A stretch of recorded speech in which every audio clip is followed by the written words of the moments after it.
Welcome to a Friday edition of Beyond the Arc. I am your host, John Gonzalez, along with my tag team partner, NBA insider Bill Ryder. And look at this.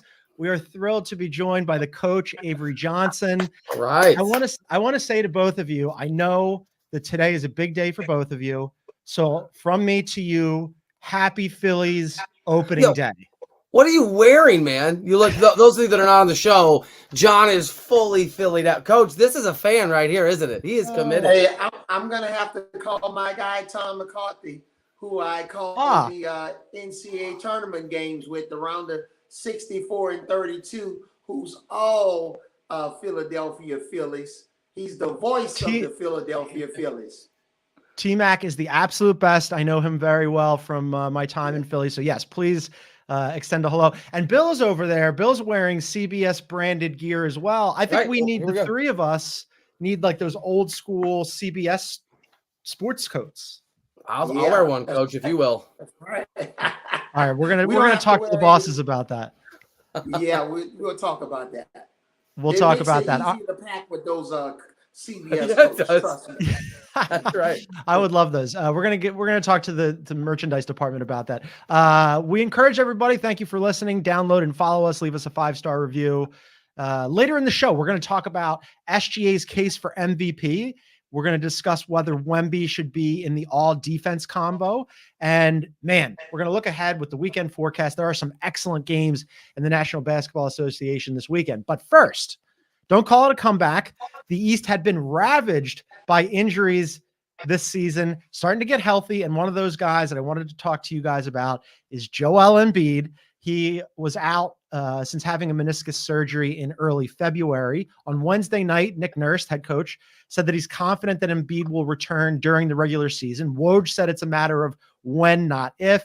He participated in practice on Thursday. He's traveling with the team this weekend. They play Cleveland tonight and then Toronto over the weekend. The team tweeted out a GIF with no context of Embiid eating an apple, and I damn near fell off my couch. Avery, I want to start with you. When the injury, you got to give them the right context, though. You got to give them the context of you're forlorn, hopeless, angry. I hate the Sixers. They're never going to win. And some people on this podcast, John, saying there's hope he could return. Just when you throw this to Avery, give him the right context. Well, that's the right context. And also, Avery and I did a hit for HQ right after this happened. And both of us were like, oh, no, that's not good. I guess his season's over. Avery, he's back. Back to doing what? Oh, no. I mean, yeah, fair. Is he back playing 42 minutes, 38 minutes? What is he back doing? Is he back just eating an apple? Is he doing some lunges? Qualify back for me because I'll believe it when I see it. I'm going to be the optimist for both of you. I'm going to bring sunshine and hope to. Isn't it always sunny in Philadelphia? Isn't that the? That's what they say. Positivity all the time. He's returning earlier than I think even those of us that were maybe a little facetiously optimistic to just be mean to our co-hosts were, even we were pretending he might come back. I mean, we're talking maybe return, obviously, in the regular season before any play in reality, if that's what they have to face. There is the opportunity, maybe, Coach, maybe my Philly-loving friend, John, to ramp him up a little bit. So you're right, Avery. We don't know. And we're not doctors. We don't have access to the medical information. That's the big known unknown. But so there's a lot of ifs. But guys, if he's good enough, able enough to get to a point where he ramps up to 35 minutes a game a few weeks from now, and Philly's not playing Boston, let's say, and they're in the playoffs and they're not playing the Celtics, or maybe even if they are, that was a damn great basketball team when Joel Embiid was on the floor. And why not entertain the possibility that maybe they can reclaim some of that if he's healthy? Yeah, the if he's healthy part, Avery, I'm with you. You're absolutely right. But Bill makes a good point here. They were so good when he played. They were 26-8 with Joel Embiid this season, 13-26 without him. Since the injury, they've fallen to 22nd in offense and defensive rating. But when he was out there, they were top 10, Bill, in offense and defense. They were third in net rating. Avery, since they've fallen off, they're now in the 8th spot in the Eastern Conference. So they're looking at a play-in, right? And when we were on HQ right after he got hurt, and we were talking about, will they bring him back? Should they even bring him back? is it a smart idea to bring him back to a team that's going to be in the play-in, especially because, as you mentioned, we don't know what kind of approximation of Joel Embiid we're going to get here? Absolutely not. Joel Embiid, if I was the owner, general manager of the Philadelphia 76ers coach, he would remain on the sidelines the rest of this year. There's too much at stake. Guys, I've been in situations like this a million times over. And I've seen it as a coach, as a player. It's not just the injury. It's the overcompensation of a body that can potentially not be ready to return that can severely injure another body part. This guy's had a couple of meniscus injuries. You think his weight's going to be down? Inactivity leads to weight gain. And, when you're not as active, so I'm not convinced, especially with 9-10 games left in the regular season, and you're still probably going to be in the play-in. I think this is a total rush job, and I think this is really jeopardizing Joel Embiid's future. This is not a wise move. This is going to affect, something happened to Joel Embiid. This is going to affect Tyrese Maxey's free agency. No, I'm really concerned about this rush job. So, Coach, let me follow up on that. I think that's absolutely fascinating. Let's say that Nick Nurse is aligned with you, or you were in this position. You're the head coach, and that is your view. Where do you tend to get more pressure and pushback? Is it from your own organization upwards, or is it traditionally from the player? If Nick Nurse is trying to talk people out of this, because obviously their plan is he's going to come back, where does that pressure usually come from? Well, one is whether we care about this situation or not. We say we don't, but fans, you're talking about sponsors, advertisers. We got to understand the business of basketball on any level. It is seeped in the college basketball in a major way. So where does that pressure? Investors. So a lot of times, these ownership groups, it's not always the majority owners, but it's the guy that owns 5% or 7% or 2%, whose voice is becoming louder and louder. And then the players themselves. Joel Embiid, we know he wants to play. This guy doesn't want to miss games. He wants to be on the court. His representation, his family. So pressure could be coming from a variety of sources. But as the owner of the team, Josh Harris is going to have to make some big decisions. And, when you talk about, I know Elton Brand, his influence has been reduced a little bit.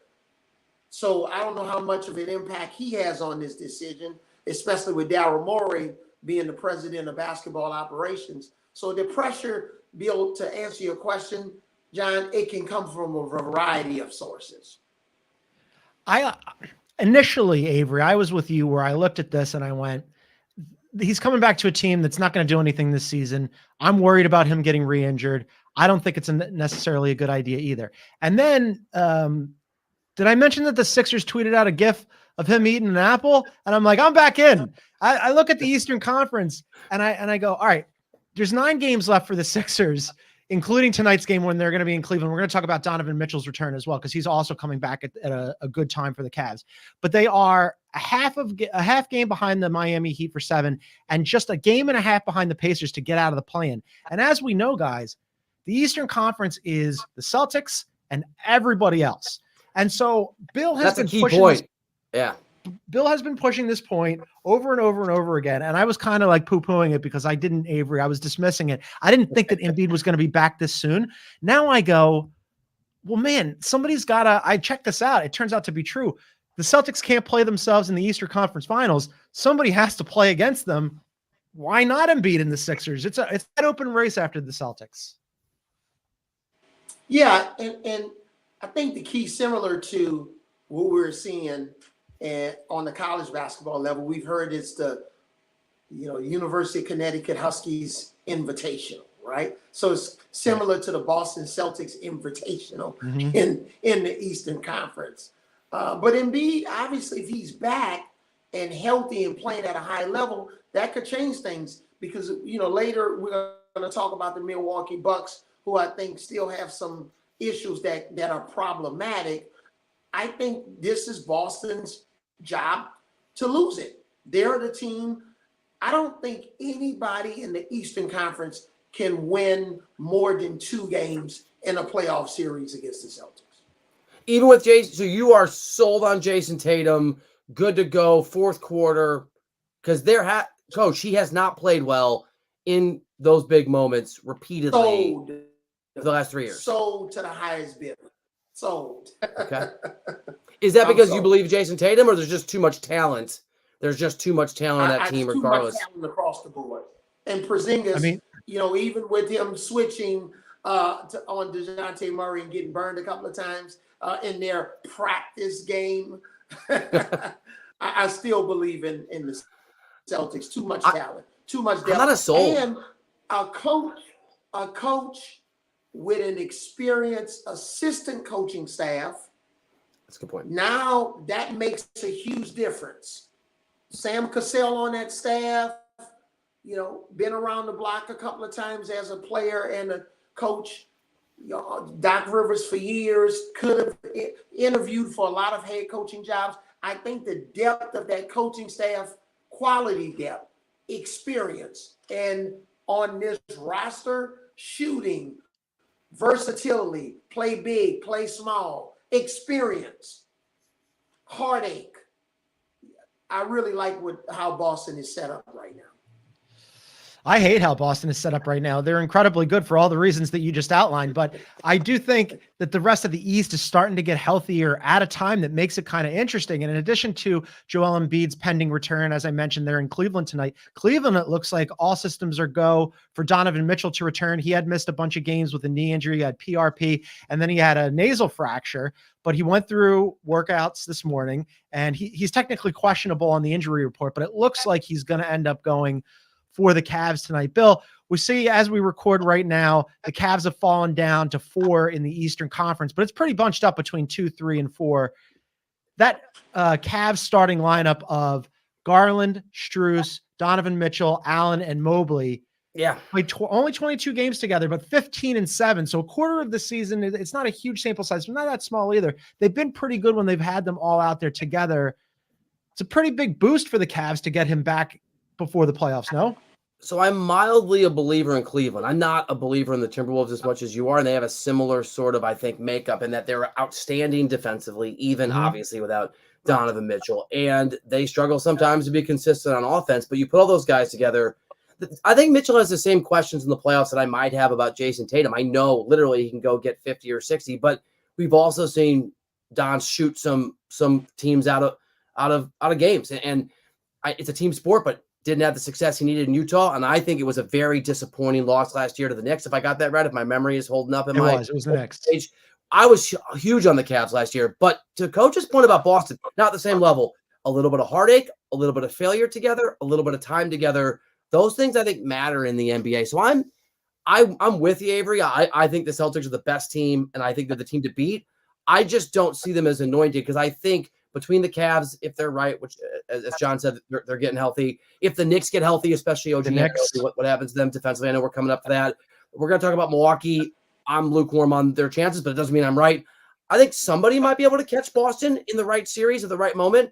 And I think there's a world, Avery, where maybe it's Cleveland because they are talented. They play great defense. They're super athletic. And Donovan Mitchell is a world-class scorer. And if those things can come together, I don't think they're beating Boston, but it wouldn't shock me maybe the way it would some other people.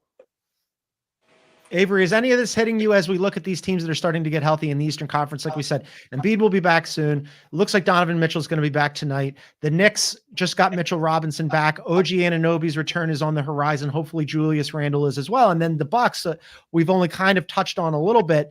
They had Chris Middleton was out. Then he came back in. Then Dame was out. Then he came back. Then Giannis was out. Now it looks like all three of those guys are together and they're trying to figure it out a little bit. And they have sort of cemented themselves into that 2 spot, although the Knicks are nipping at their heels a little bit. Of these teams that are starting to get healthy now, any of them intrigue you as we look for a challenger to the Celtics? I'm not nearly as intrigued with Cleveland as Bill discussed.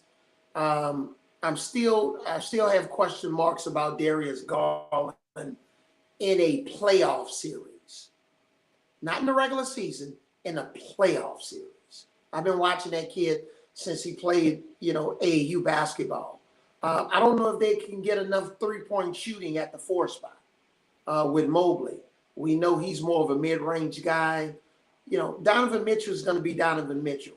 I think there's still situations where they're a little bit too undersized in the backcourt to go up against some of the, taller backcourts. But a team like the Knicks, if they can get fully healthy, I'm still a little bit bullish on the Knicks. Miami, you can never count out Jimmy buckets in the Miami Heat, and that coaching staff and the preparation and the discipline and knowing what it takes to win playoff series. You can never count those guys out. So I'm not as bullish on Cleveland as I am, with a team like Miami or New York. But I still don't think they're good enough to beat the Celtics 4 times in a 10-day period. Coach, let me ask you this question about the Eastern Conference, because if you just look at the standings and maybe you just look at the talent and really championship pedigree, the Milwaukee Bucks on paper might be the team you'd say if you got to pick somebody to beat Boston, it's Milwaukee. I wrote a very popular story in Bucksland this week or last week, sort of doubting Doc Rivers and getting to some things. They hated it. The people fine people in Milwaukee hated it with a burning passion, and because we're in the social media era, I got to hear about it every day. For reasons I don't need to go into, but I know you and I have talked about it. Everybody, I am a Doc Rivers skeptic, and I remain a Doc Rivers skeptic, which were 27, 28 games into his tenure in Milwaukee. He's barely over 500. I think you can look at this and see whatever you want. When you look at the Bucks and you look at Doc Rivers' tenure, do you see a marked improvement from Adrian Griffin? Do you see a Bucks team that made the right call when they hired Doc Rivers midseason? No, not yet. But you got to remember, Doc Rivers, he's not had a training camp with this team. Independent of how he got the job, Adrian, who I played with and coached, Doc Rivers, who I played with, Adrian had a full training camp. They were 30-13. I know Doc was brought in under some different circumstances that came out of nowhere, and he was supposed to come in, and after 43 games, he was supposed to be, 40-3. It's not happening, okay, for whatever reason. But at the same time, I think this all falls at the doorstep of Damian Lillard. Damian Lillard has to play at a high level on both ends of the floor. He's been struggling a little bit at the wrong times offensively, and defensively he's been non-existent. And when you lose a Drew Holiday that maybe didn't have the sexy numbers as Lillard offensively, but you knew you had a very competitive guy on the defensive end. Sure, Patrick Beverley, when he's healthy, is trying to fill in and be a little bit of a short-term reliever, John, like that. He would, in baseball, he would be like a middle reliever. But I think at the end of the day, Damian Lillard has to play at a significant high level. If he does, Doc Rivers is going to be a better coach. If he doesn't, then Doc Rivers is going to struggle. That's pretty much how I see it. Well, I mean, they have been better post All-Star break. So we'll see if they can actually prove to be a foil for the Boston Celtics. Real quick, let's go around the horn quickly, because I'm just wondering about this. We all agree that it's the Celtics and then everybody else. If you had to bet right now to get out of the Eastern Conference and take the Celtics or everybody else the field, who are you taking? Field. Oh, Celtics. I'm taking the Celtics. Coach, I already got $1,000 bet with John. I'm not betting you anything, but I like the question. I like we disagree. I'm taking the Celtics. I don't want to take the Celtics, but Bill already took the field. I'll remain neutral on this. I'll say I'll take You can't remain neutral. Oh, hell no. Celtics, your field. I know. I don't want to say the Celtics. I think it's going to be the Celtics, but they're just so good, and it just bothers me so much. But the difference and the disparity in terms of talent and depth is so significant. I wish it wasn't. And the other problem is they do it at both ends of the floor, right? I mean, they shoot more threes, they take more threes, and they make more threes than any other team in the NBA. when their shot isn't falling, they can get a little squirrely. The problem is that they can just lock you down defensively as well. So there's so many different ways for that team to beat you. I really don't like it. So I'm rooting for Bill in the field to come in. I hope it works out. Yeah, we're gonna take a quick. John, the Celtics team, John. I was gonna say the Celtics team that's gonna show up in the Eastern Conference Finals is not going to be the Celtics team that lost to the Lakers without LeBron James. That's not the Celtics. Those were imposters. Yeah, these guys are legit, unfortunately. Okay? Bill and I will be on the court. Bill and I will be on the court for CBS Sports HQ in Boston covering the game, and we'll send you a selfie. All right, fantastic. Well, I hope you guys are going to be wearing the CBS Sports Blazers. You'll look excellent. We're going to take a quick break. On the other side, we're going to get into a little conversation that Bill and I have been kicking around a little about SGA's case for MVP and whether or not he can catch Joker. That's next. You came down here to tell us that your date is missing. I did not get ghosted. I think he was taken. You were dating as a way to face your divorce. Was I really the only thing holding you together, D? Damn. Ready or not, I am in search of a man with whom I had a beautiful connection. you can't hide. If anything feels off, we'll go. Off.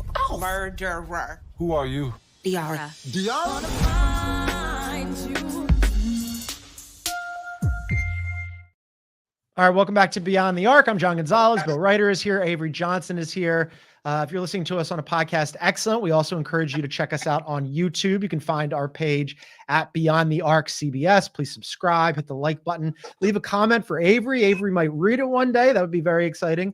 But we discussed before the break SGA. I think right now the favorite to win the MVP is pretty clearly Nikola Jokic. But the Oklahoma City Thunder have had an outrageous season and are well ahead of the curve. Last year, they won 16 more games than they had the previous season. This season, they could do the exact same thing. They're looking at a plus 30 win jump over 2 seasons, which is outrageous. And that has everything to do with SGA, he missed the other night against the Rockets. It looks like he's unlikely to play this evening as well. But he's largely been available and has more 30-point games than anybody else in the MVP or anybody else in the NBA this season. Bill, this was your idea.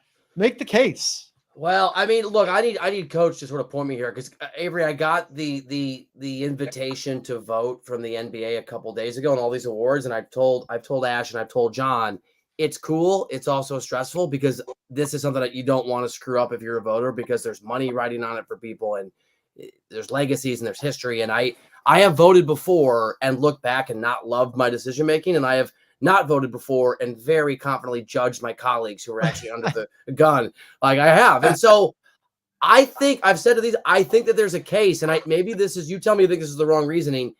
If the Thunder finish atop the Western Conference, for all the reasons John just said, and maybe one game shouldn't be a significant differential if that's what it came down between Denver. But if they are the best team in the Western Conference and SGA is obviously the catalyst for that, I feel like I have to at least consider it because we're getting into value, not just the best player in the NBA. I think it's a reasonable thing that Shaq said the other day, and I'm open to it. I have not done the reporting behind this that I need to, but I'll start with you. Is it reasonable to vote for SGA for the MVP this year, especially if Oklahoma City wins the West? Yeah, I think it's reasonable, Bill, and you got a great point. And I don't want to sound hypocritical here because I'm going to make a separate point later in the show about Victor Wembanyama as it relates to the Defensive Player of the Year. Good. This particular award, I believe, has a direct correlation with winning. See, I don't think you can be in the MVP category if you're in the play-in. But when you have the best record or one of the top 2 records in the Western Conference, that really means something to go along with the numbers that SG is putting up. And I'm glad I'm not coaching against him anymore because I coached against him when he was at Kentucky, and I threw everything at him but the kitchen sink. But the numbers he's putting up, the winning, the way he's brought this team out of nowhere into a real conversation about being a team that can potentially advance past the first round. the creativity, the scoring, the big shots, the assists. This guy has been nothing short of a superstar. Right now he looks like one of the top 3 to 5 best players in all of the NBA.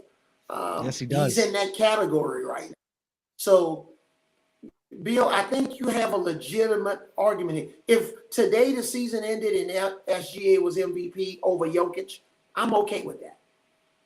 It doesn't look like that's going to happen. I mean, like the different predictive models, and then also like the betting public, the heavy favorite is still Joker. But then right behind him is both SGA and Luka. And the other night on Inside the NBA, and part of the reason why we brought this up is because Shaq was asked about his MVP and he said SGA. And I was kind of surprised because sometimes, Shaq will miss the forest for the trees. But in this one, for him bringing that up, I was like, Shaq, that's excellent. I love that you're plugged in on this one because we're already talking about SGA potentially winning it. And I don't think he'll win it this year, Avery and Bill. But the fact that he's in the conversation this soon indicates to me that in the next year, 2 years, 3 years, he's going to get one of these. I don't think he will either. But let me say this, especially to people that bet on these things. Mm-hmm. I know socially or as good friends, I would say 20 or 25 of the voters. They cycle through the radio show. I talk to them on a regular basis. And I'm telling you, most people that vote that I know, so a quarter of the actual voters, do not make up their mind till late. Try to sort of drown out the noise. My point being, I do think, Coach, that there's a world where you could have more voters than you would expect veer to a certain direction that's not anticipated if that feels like the right direction in this case. Yeah. And it's funny. I saw something on social media where the Oklahoma City Thunder starting lineup was standing next to, I want to say it was North Carolina.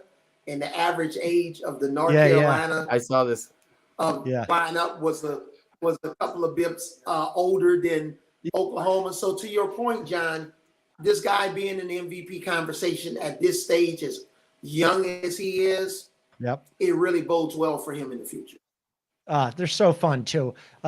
You had mentioned Avery Wemby too, and this is another conversation that we wanted to bring up with you because as we're getting closer to guys like Bill having to select people for awards, quite clearly, Victor Wembanyama has had an unbelievable season, has exceeded all expectations, especially defensively. I think unquestionably one of the best individual defensive players in the NBA already. For the first time, he has over 300 stocks, so combined steals and blocks. It's crazy.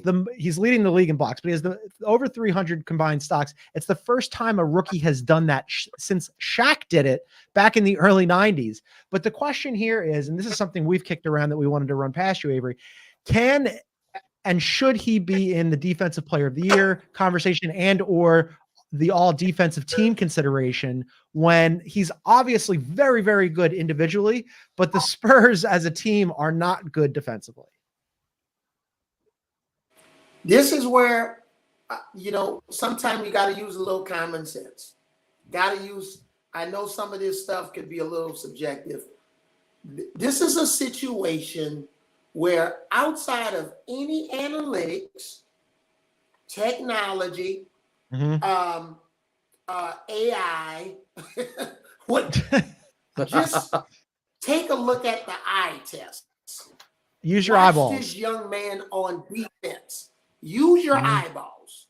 Not even my glasses.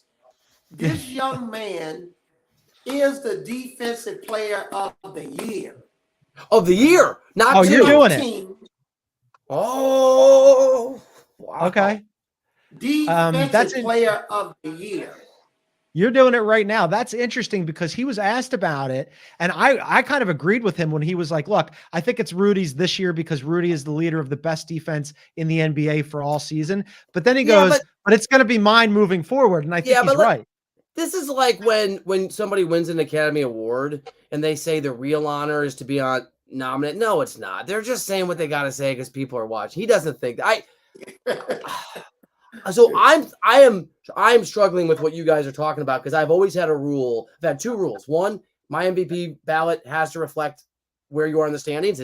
right, like I would not have voted for Russell Westbrook. I did not have a vote that year, the year that he got all the triple doubles and won, because they were 7 or 8 or whatever it was. But they were when there wasn't a play in it. 2, for me, defensive player of the year has to be tied to a great defense. It has to be. And I am strongly considering, Coach, to your idea, breaking that rule to put him 2 or maybe 1. But it's hard because they are garbage. That team is garbage defensively, but the whole team is.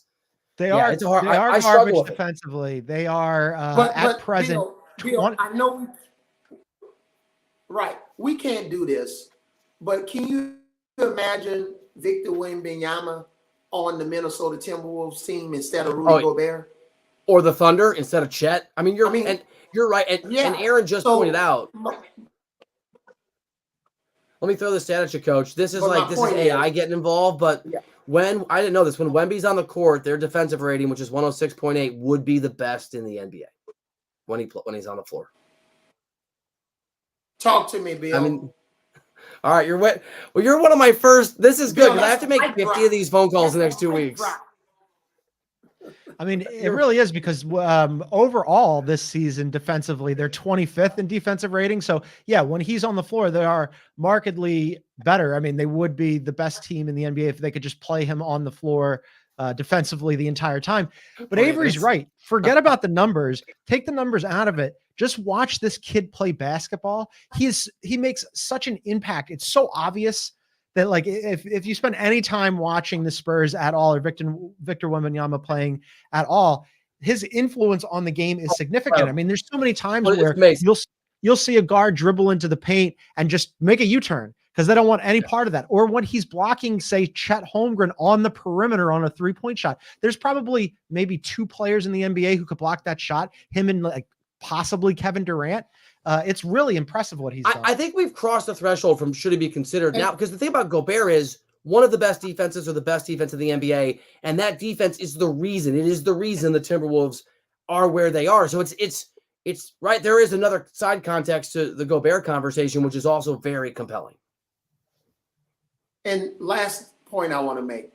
I don't Please. want to sound like a homer here because I coached his kid, but if Herb Jones from the New Orleans Pelicans is not on first team all defense, whomever is voting for the all defensive team, Coach. they need to give up. They need to stop voting. Herb Jones, and I know this is a Victor Wembanyama conversation. Let me just write that one down, Avery. Jones is another one. Just watch the game. Herb Jones, or you're fired from the voting. I wrote it down on my piece of paper. I think Herb Jones is a great pick. I think Gobert, AD, and Bam are probably locks for first team. And then you've got that extra slot.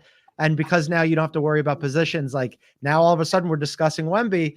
Bill, it's just food for thought. Something for you to think about. Something for Bill to think about. All right, we're going to take a quick break, one more. And then when we come back, we're going to look through the games for this weekend. There's some really good ones. You don't want to miss it. That's next. It's time for a little all-star college basketball. It's the Reese's College All-Star Game, April 5th on CBS Sports Network. All right, Friday edition of Beyond the Arc. And as we do on Fridays, we're going to look ahead to some very tasty matchups in the NBA. Starting with tonight, you've got some good ones. You've got the Wolves at the Nuggets, so jockeying for first place in the Western Conference. We've got the Suns at the Thunder. Suns coming off a really big win in Denver, even though Jamal Murray didn't play. And then Mavs and Kings, that 6, 7, 8 spot continues to be consistently in flux. Let's start with the Wolves and the Nuggets here. Bill has been, Avery, I want to gauge you on this. Bill has been very down on the Wolves, but without Karl Anthony Towns, 7-3. Anthony Edwards has buoyed this team. Hold on. I've been saying all season long that they are a legitimate title contender, and Bill is less bullish on them. That I don't think. That's true. I don't think that, Coach. Yeah, I'm not that high on the Timberwolves. I don't have a lot of confidence that they're going to even get out of the first round. I think Rudy Gobert in the playoff series is going to be very, very problematic. Very problematic. And right now, their ownership is in flux. It is. I heard A-Rod and his business partner with Glenn Taylor, somebody's having a failure to communicate right now. But I'm not as bullish on the Timberwolves even getting out of the first round. We'll see what happens with the play-in and who they're matched up against. You can imagine. Avery, do you want to buy into this bet? Hypothetically, John, give him the bet. Minnesota against the Lakers in the first round. I'm taking. We've got a bet. We've got a bet. Do you want to buy it? We have $1,000 bet, John and I, for dinner. You can buy into this. You can buy into half of my action if you want. He's got the Timberwolves. It's only if it's in the first round. He's got the Timberwolves, and I've got, if they face each other, the Suns, the Warriors, or the Lakers. The Suns is a month and a half ago. I'm happy for the Wolves to play the Suns. The Suns are completely inconsistent. I would love for them to. I would love for them to play against the Suns or the Lakers. I don't really trust some of the antics and the distractions that's going on with Golden State right now. And they're a Draymond Green ejection away from getting swept in a playoff series. I don't know where they are mentally right now. Too many distractions. I would help you, Bill, if it was with the Suns and the Lakers. I'll circle back with you. Okay, you're in. I'll circle back with you if those match up. Let's go. I love Bill laying off some of the bet here. We mentioned Mavs and Kings. The Mavs are, Avery, while we have you, I mean, we got to mention the Mavs as well, right? I mean, they're on a heater. They're playing really well. Bill and I talked about this on Wednesday. You know, they've been so streaky all season long. You know what you're going to get out of Luka. Kyrie has been there and available. Their offense is really good. But discuss with us a little bit about the lineup change that has coincided with this winning streak, where Jason Kidd looked at it and went, oh yeah, our defense isn't very good. Maybe we need to get some guys who are good at defense. And he inserts Daniel Gafford in the starting lineup and Derek Jones Jr., who is arguably their best on-ball defender. And all of a sudden, over this last 10 games where they've won 9 of them, they have the second best defense over that stretch. Yeah, well, a lot of it is not only Gafford, but PJ Washington. Remember, they made that trade, and they traded from Boston to the Mavericks, and then he's with Charlotte right now. Mm-hmm. The forward, Bill, the forward from Grant Williams, the Celtics last year. Grant Williams. I'm sorry. No I just celebrated another birthday on Monday, so I had a little Happy bit birthday. of brain fog. But 35th. Grant Williams, thank you. Oh wow, yes, that was sir. very well Yes, done. sir. Happy 35th. You look great. Yeah, but I feel great. But when Grant, who sort of was, from what people have said, Bill, you know more inside that he was a distraction in the locker room, and I was going to say wasn't getting disgruntled along with Luka. Yeah, and then they brought in PJ and Gafford. That has elevated the Mavericks defensively. And Gafford, he was on a stretch there where he made 30 field goals in a row. Even though they're 33 dunks and layups, so to have that consistent ability, to finish around the basket. You bring in PJ Washington, another guy who I coached against when he was at Kentucky, to knock down the outside shot, play that on-ball defense, protect 2 guys with Luka and Kyrie who are not stout on defense to help cover up for some of their mistakes. They really got it cooking with grease right now. They're playing extremely well. It'll be interesting to see if they can escape that play-in, whether they can land somewhere in the top 6, because if they're in the play-in and they don't play out of the play-in, I think this thing can go south pretty fast. Yeah, right now they're a half game out of the play-in and playing really, really well. All other games that are happening this weekend, because we're going to come back to the Mavs in just a second, but the Celtics and the Pels on Saturday, and then Sunday's a loaded. That game. That's going to be a really good game. Pels. Yeah, I like Pelicans. Sunday loaded slate. You got the Cavs at the Nuggets, OKC at the Knicks, and here's where I want to bring it back to the Mavs before we wrap it up here. Mavs at the hottest team in the NBA right now. 10 wins in a row for the Houston Rockets in a battle of Texas. Avery, we've been talking about the Rockets a lot on this program. And Bill, maybe you've come around since we discussed this the other day, but I had said, I really want the Rockets to be in the playoffs. I would even like them to catch the Warriors, because I think that they're a really fun team right now. I love what they're building. Bill mocked me.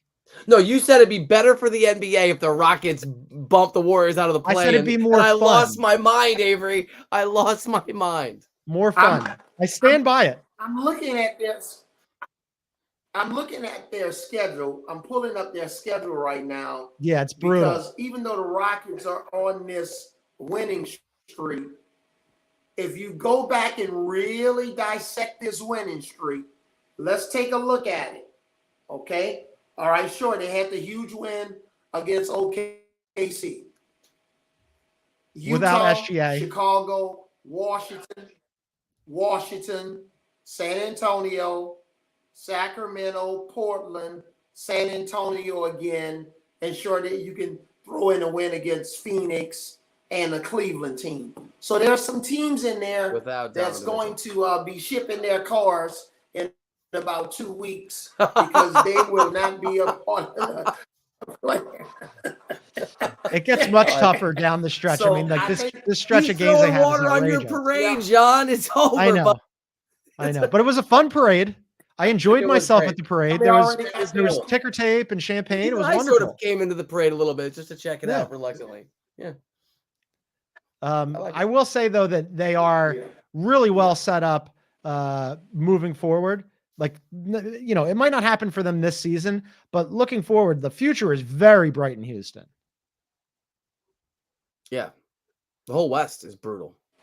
The whole lot West of is talent, brutal. lot of talent, and I think Ime Udoka, you know, if it wasn't for, you know, some of the other performances by Milwaukee and Orlando, you know, some of these other teams, Ime could have been in that Coach of the Year conversation had his team, you know, even made it into that play-in or the playoffs.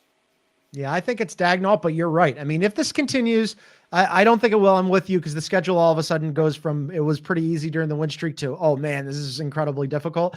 But if somehow by hook or crook it continues, then I think we at least have to consider Ime for sure. But for now, that's going to probably do it for us. You guys, this was so much fun. Bill, Avery, thank you so much for being on the show. We're going to encourage everybody to tell your friends where to find us, listen to the show, subscribe, download, all that good stuff. Bill and I will be back on Monday with Ashley Nicole Moss. And then Avery, I understand that you're going to be joining us every Friday, hopefully. Yeah. Yeah, I think pretty much, you know, next Friday, you know, I'm going to be in Phoenix for the Final Four. There you So go. I'll be coming to you from the Final Four next Friday, and just really excited, guys. I think we really got something special here with our podcast. And Ashley, tell her you know, she's got to run a couple of sprints for missing this today's podcast. Okay. She's out there working on her game right now. We'll tell her that Coach drew up some stuff for her. But for now, or the coach who's drawing stuff up, Avery Johnson, our NBA insider, Bill Ryder. I am very excited Phillies fan, John Gonzalez. We're back at it on Monday. Thanks for tuning in, everybody. Have a great weekend.